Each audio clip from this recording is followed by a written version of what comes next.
Yeah, it was incredible. The crowds were absolutely loving it. It felt like there were more goals there. They could have scored even more. Look at the names on this 2025-26 Barcelona roster. Ronald Araújo, a physical titan. Jules Koundé, a defensive technician. Pau Cubarsi, the golden boy of La Masia. Alejandro Balde, the lightning bolt. Andreas Christensen, the silent anchor.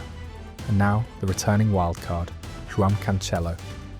On paper, this is a collection of the most expensive, highly touted, and genetically gifted defenders on the planet. Individually, they are world-class, but put them in a Barcelona shirt together right now, and a fatal contradiction emerges. They look lost, they look panicked. Every single weekend, the cycle repeats itself. We just saw the structural collapse against Diego Simeone's Atletico Madrid in a humiliating 4-0 defeat. I saw the worst Barcelona performance, I think, under Hansi Flick. Certainly this season, they've not played this badly. Followed immediately by a 2-1 loss to Girona. A ball is played over the top. A transition is triggered. A Barcelona defender is left completely stranded on an island, hopelessly backpedaling as the net bulges. And every single week, the fans and the media point the finger at the individuals.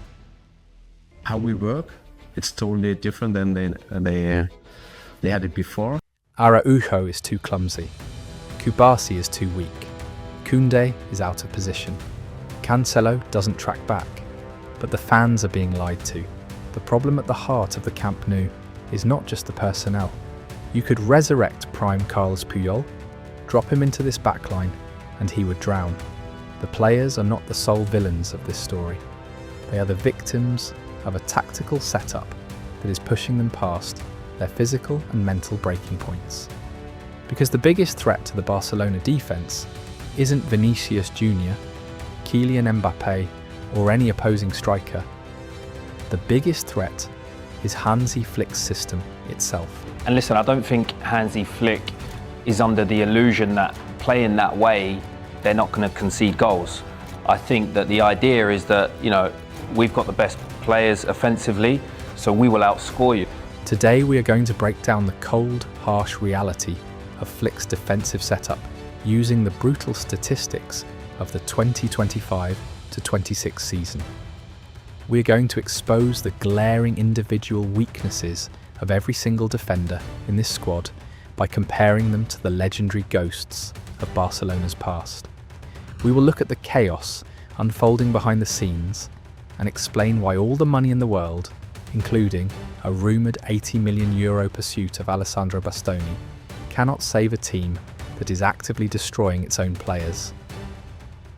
To understand the crisis, we have to look at the overarching system that governs every single movement on the pitch.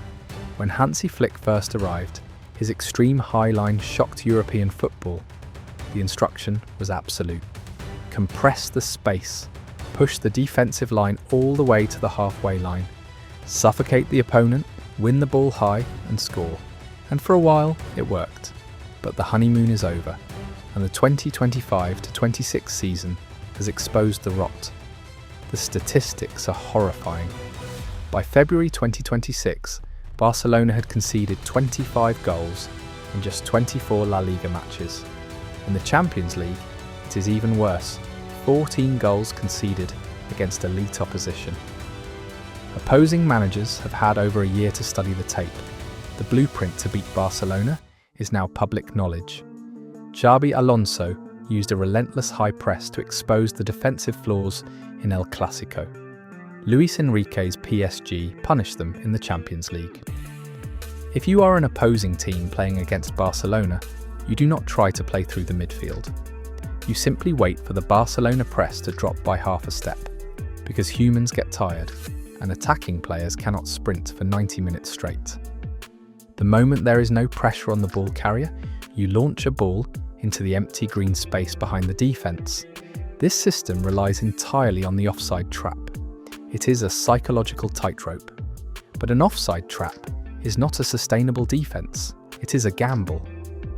Relying on a VAR operator drawing a millimetre perfect line in a dark room is playing the lottery. the players know it is failing. Just days ago, following the back-to-back defeats to Atletico and Girona, the squad held an emergency meeting with Hansi Flick. Eric Garcia openly admitted to the media that the players were begging for tactical balance because the constant turnovers were killing them. And what did Flick do? He stubbornly doubled down. He refused to drop the defensive line. He demanded more aggression. It sounds poetic, but against elite teams, it is tactical suicide. Let's start dissecting the individuals, beginning on the right flank. Pinpoint crosses, and still have the pinpoint crosses, and still have the stamina and positional awareness to recover defensively.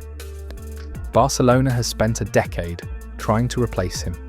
Under Hansi Flick, this desperation has created an impossible tactical paradox. First, look at Jules Koundé. He is a world-class centre-back who is being forced to masquerade as a right-back in a system that demands elite attacking output. When Barcelona is in possession, Lamine Yamal operates on the right wing, drawing 2 or 3 defenders.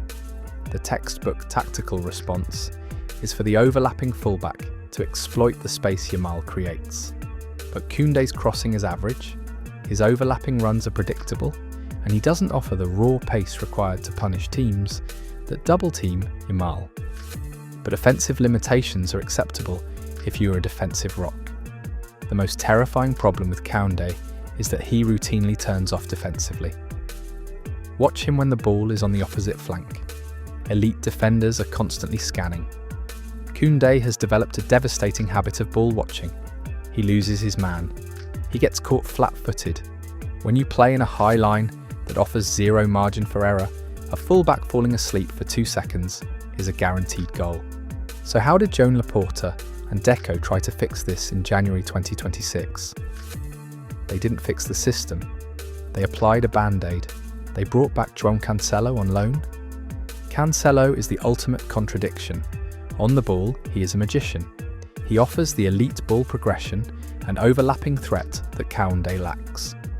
He can step into the midfield, dictate play, and deliver pinpoint crosses. But defensively, Cancelo is a ghost. He pushes so high up the pitch that he essentially plays as a second winger. When Barcelona loses the ball, Cancelo is 60 yards out of position, jogging back while the opposition launches a counter-attack into the massive void he left behind. By signing Cancelo, Barcelona fixed their right-sided creativity problem, but they poured gasoline on their structural defensive fire. They traded Kounde's occasional ball watching for Cancelo's complete structural abandonment. If the right side is a paradox, the centre of the defence is a complete mismatch of profiles. To understand why the centre of this defence is collapsing, you have to look at the ghosts haunting the Camp Nou. For a decade, Barcelona's defence was anchored by the perfect partnership, Carles Puyol and Gerard Piqué. Puyol was the warrior, a physical titan with flawless decision-making. Piqué was the brain, a ball-playing genius who organised the offside trap flawlessly. Just last season, in 2024-25, Barcelona actually found a temporary fix. Íñigo Martínez anchored this high line perfectly. His veteran composure, aerial strength, and elite anticipation masked the tactical risks. But when Íñigo left for Al Nassr in the summer of 2025, the defensive equilibrium was shattered. Now Barcelona is trying to replace those legends with a counterfeit pairing. Let's look at Pau Cubarsi, the golden boy. He is supposed to be the new Gerard Piqué, and when the ball is at his feet, his passing range is extraordinary. But defensively, Cubarsi has a fatal flaw. He is physically weak. In La Liga and the Champions League, against physical, bruising strikers, Cubarsi gets bullied. We have seen strikers pin him, roll him, and push him around like a rag doll. He relies entirely on his anticipation. But when it comes to a shoulder-to-shoulder sprint in transition, he is a massive liability. He needs to physically mature, but Barcelona doesn't have the time to wait. On the other side, you have Ronald Araújo. Araújo is supposed to be the new Carles Puyol. He is a physical monster. He is incredibly fast, dominant in the air, and strong enough to outmuscle anyone. His problem is his footballing IQ under pressure. Araújo has all the physical tools to be the best centre-back in the world, but his decision-making in a high line is consistently poor. Puyol knew exactly when to commit and when to hold his ground.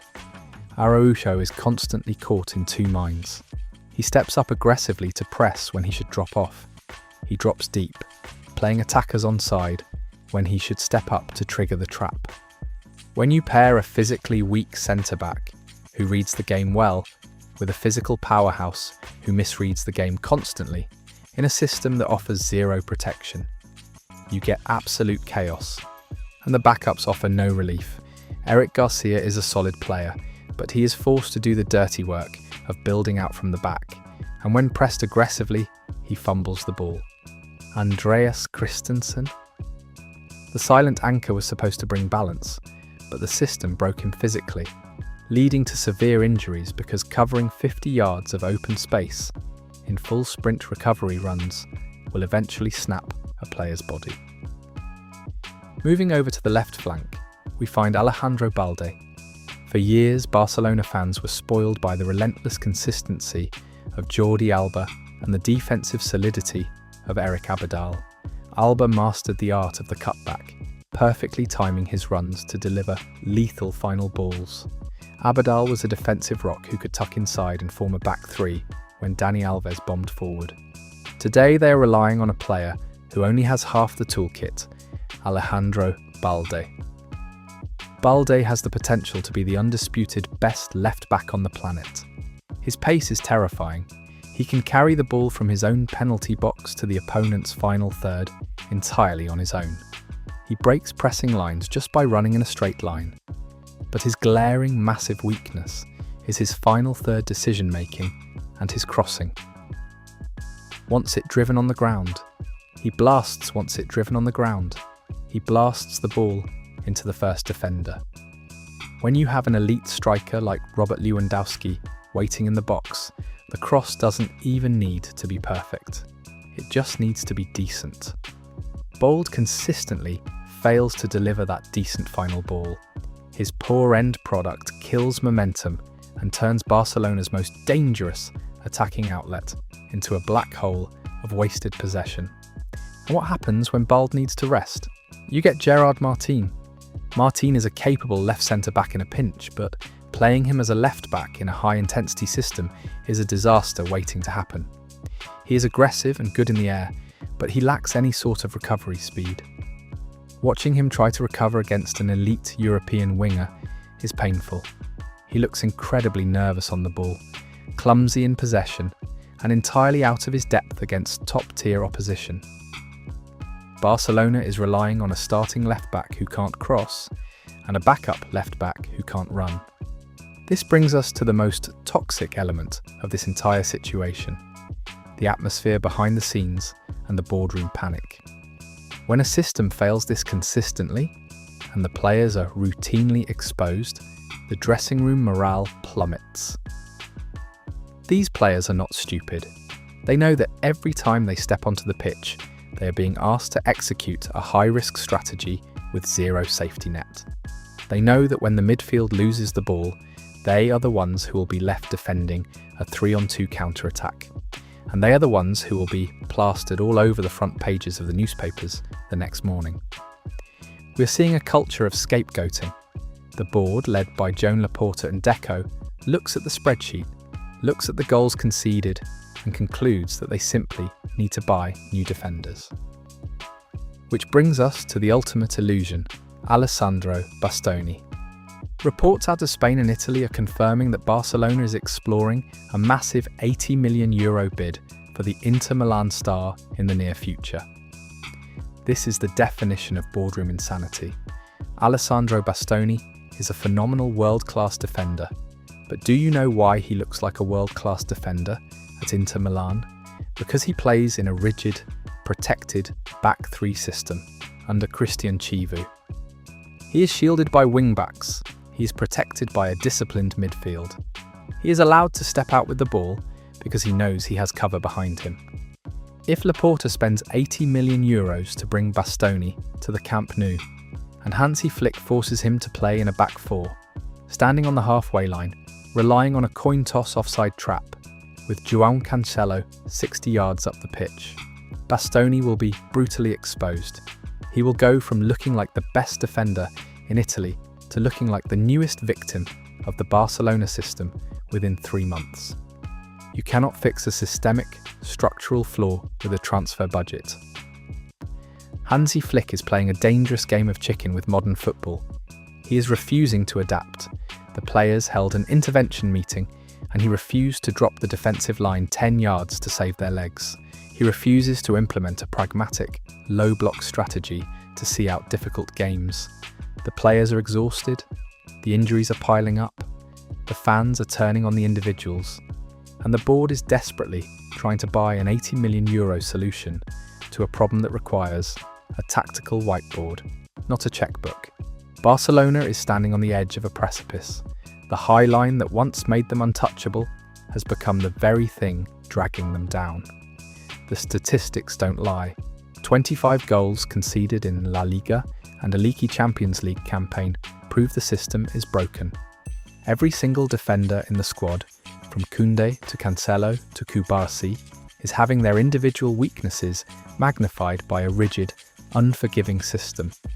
They are chasing the ghosts of Puyol, Piqué and Alves, but they are running in the wrong direction.